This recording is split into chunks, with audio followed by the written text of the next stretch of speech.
Okay, Rambam. We are in the book of Nashim, of women.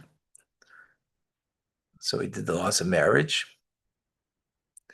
We did the laws of divorce. We did the laws of um, the laws of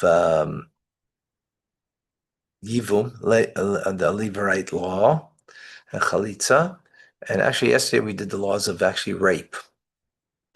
It was in 3 chapters on that yesterday. Now we go to the laws pertaining to Sotah. They include 3 mitzvahs, 1 positive, 2 negative. They are to treat a Sotah according to the laws governing the jealousy admonition as prescribed by the Torah, not to place oil on her sacrifice, and not to place frankincense upon it. These mitzvahs are explained in the chapters as follows. So this is about a husband whose wife, there's an act of jealousy, meaning that she has been found private with another man. And then, her husband confronts her.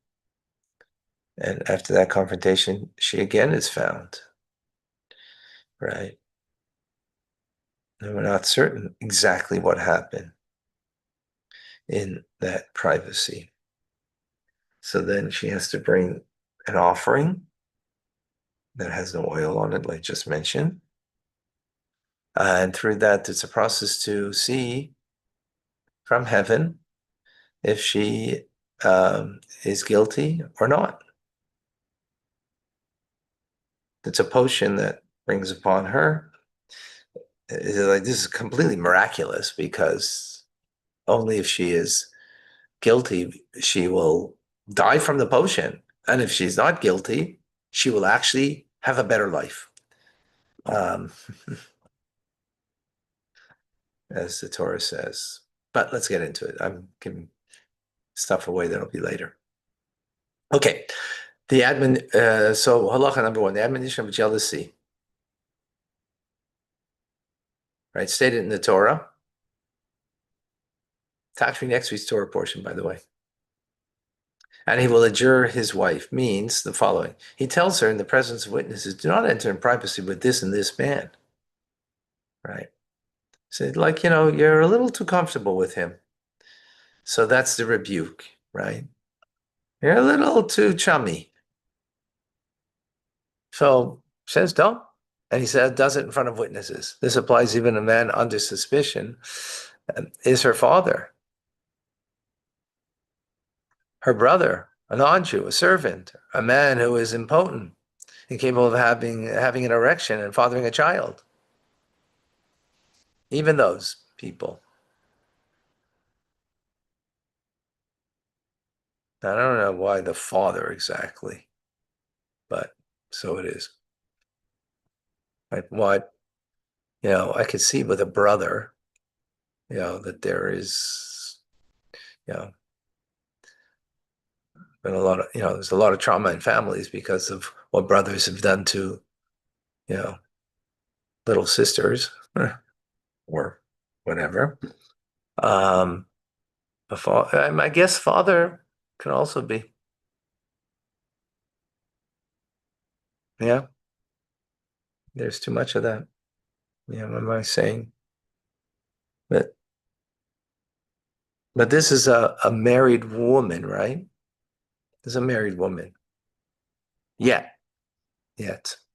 Okay, the term enter into privacy mentioned in the Torah refers to entering into privacy with a man concerning whom she was warned, right? In the presence of 2 witnesses, not to enter into privacy, right? So she was warned by in front of 2 witnesses by the husband, don't be private with this guy. If she remains with him long enough to engage in relations, the amount of time necessary to roast an egg and swallow it, she's forbidden to her husband until she drinks the bitter waters. That's what I mentioned before, right? And her faithfulness is checked. We don't know what happened. So this is the test of seeing if she's faithful or not. As I mentioned, right, in the era where the waters of the Sotah is unavailable, she's forbidden to her husband forever and is divorced without receiving the money due to her for virtue of her ksuba. By the very fact that she was warned and she did not listen, right? Um, so therefore, today, for example, we don't do these things today because we don't want to create such a situation. Because if he did warn, a husband did warn his wife, it's, we don't do that. And just to let you know that even though we're learning these laws over here, you know,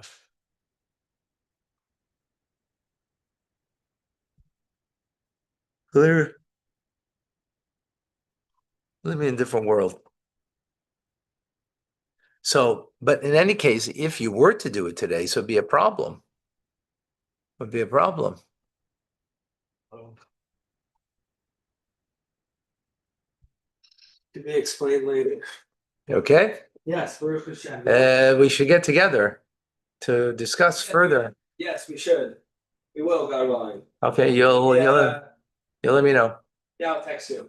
Okay.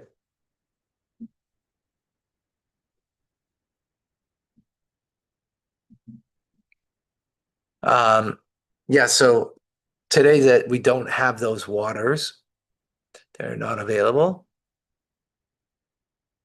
By the way, it only worked in a time where, in the Holy Temple, where there was an alignment with the divine, and therefore this could work. We're so disaligned today, and that's why we don't go by this, follow this, today, because we're so disaligned.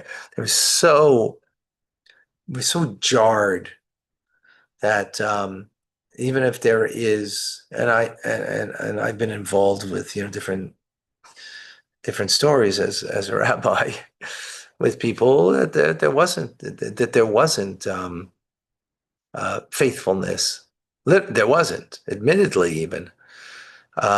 So today we take a different path, but we're learning Torah, and we're not learning here in order to know how I should conduct myself in these matters.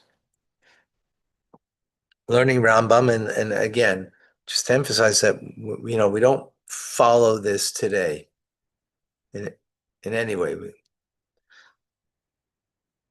A rabbi would never tell somebody, go, your wife is da da da. We would never do it today in this manner. Forget about the potion, but just even to warn her in front of witnesses, don't act this way. Um, okay.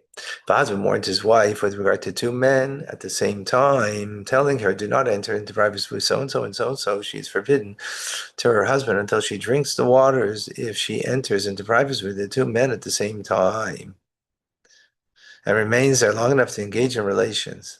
Right? If she's there for 30 seconds, a minute, or even whatever, that length of time is 7 minutes. This applies even if two men are two brothers, or a father and a brother.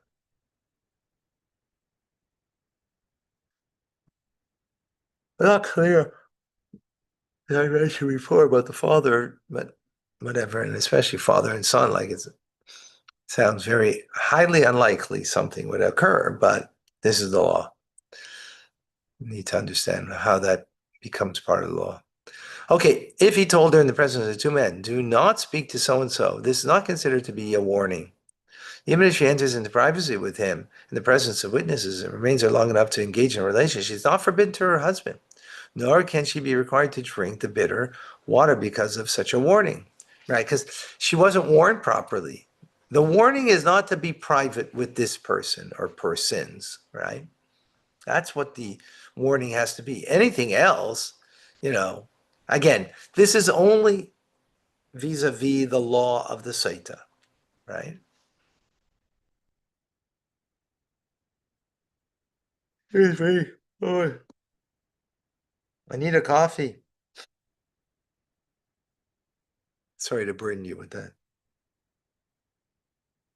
It's okay, you don't need to bring me.